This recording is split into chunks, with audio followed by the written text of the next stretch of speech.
Hey everyone, good evening. It is just before 6 p.m. in the evening on Tuesday, the 18th of April. I am coming to you from home, and this is the first video that I have managed to do today. It has been one busy day for me, but I didn't want to miss these guys. This is a very, very unique vessel visiting us here in Sault Ste Marie. They are on their way up to Thunder Bay. This is the Onego Merchant. She's a little gaffer. Those are her two cranes sitting there. Those white doohickeys. She was built in 2002, so she's just about 21 years old. And she was built by the Volharding shipyard out of Hoogezand, Netherlands.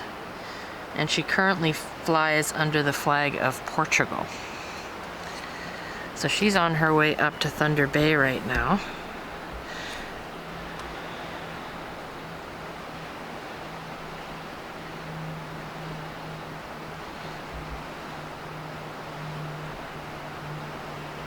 Very cool looking ship.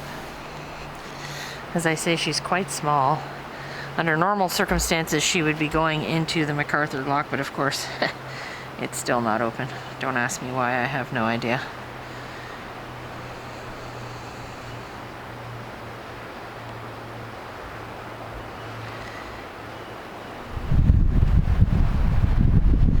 Miserable day. It's very cold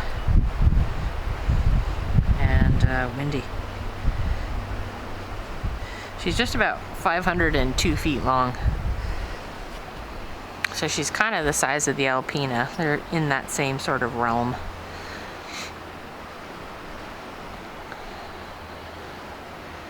Very unique color. If you actually look her up online, she looks nothing like this, so I don't know when that paint scheme was done.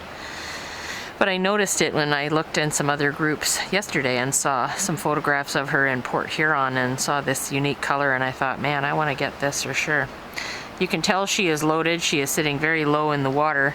She is a general cargo vessel, so she wouldn't normally carry things like iron ore and coal and stuff. It would be more like wind turbine parts or steel coils or steel rods or construction equipment or something along those lines. I don't know if when they get up to Thunder Bay, Michael Hull is up there. He's a wonderful photographer in Thunder Bay, and he may get some terrific drone and ground photos of them. He may be able to tell us what they were delivering. And I'm sure after they deliver whatever it is that they have on board, they will load up again to come back down, probably with grain of some sort, or perhaps another general cargo load, I don't know.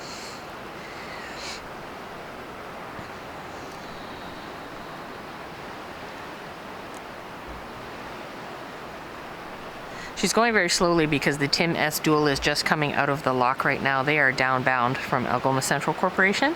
They were up in Thunder Bay, and they've had to wait quite a while. We had the American Century, the CSL Assiniboine, and I think one other one that went through ahead, so it's been quite a while, quite a wait for these guys too. They were dropped down to just over 1 knot at one point in the river sitting. I thought I was going to miss her for sure with all the things I had to do, so I'm really glad that I was able to catch her, but this is literally about as much time as I have because now I've got to get dinner ready, and then this evening at 7 o'clock Eastern Daylight Time, I will be interviewing Captain Adam Hagen from the Harvest Spirit of McKeel Marine Limited. He is on vacation back in New Zealand, so it is Wednesday morning there, and we're going to do an interview and talk about his career, all things McKeel Marine, all things Canadian mariner. I've spoken to a lot of American mariners, and of course the Canadian mariner I spoke to is the ship-to-shore chef. But I'm going to speak to Captain Hagen about what qualifications you need as a Canadian to be able to sail. It's a little bit different than being a U.S. mariner. So we'll talk about that and the schools that you can go to and things that you can do and what McKeel Marine does, all that good kind of stuff, what got him into sailing. We'll talk about his career a little bit and where he's been. So I'm going to do that this evening, and then I'll post that after it's done. This Friday I'm doing another interview with one of our followers. He happens to be a paint rep.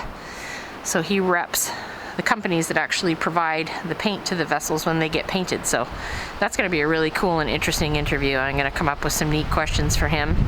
We're not going to learn who he sells to, but we'll learn the process and perhaps how many gallons it takes for certain vessels and things like that. So what the process is that you have to do to paint one of these ships. And so that'll be really interesting. I'm going to do that on Friday afternoon. So that will go up. And then I've got some other interviews planned with some mariners as well.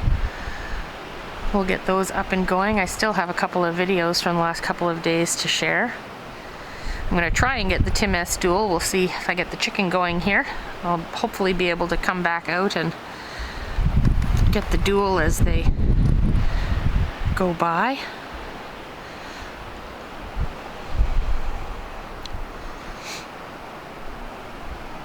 This vessel reminds me of the Maricha Andrea, or Andrea Maricha, I forget how you say it, one or the other. I think it's, I don't remember if the Maricha comes first or second. But the color is kind of similar. This is a little more bluey teal, but if you were around a couple of seasons ago, that vessel came through. She was a real beauty.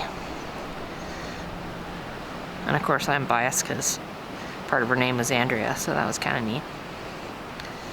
So there they go into the harbor. The Tim S dual will come out shortly. I'm going to go inside and get dinner started and hopefully have a chance to come back out as the dual goes down. Welcome to the Onego Merchant.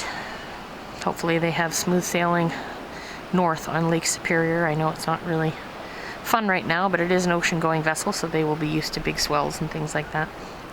I'll be back a little later, folks. Take care, everyone. Have a good one, and bye for now.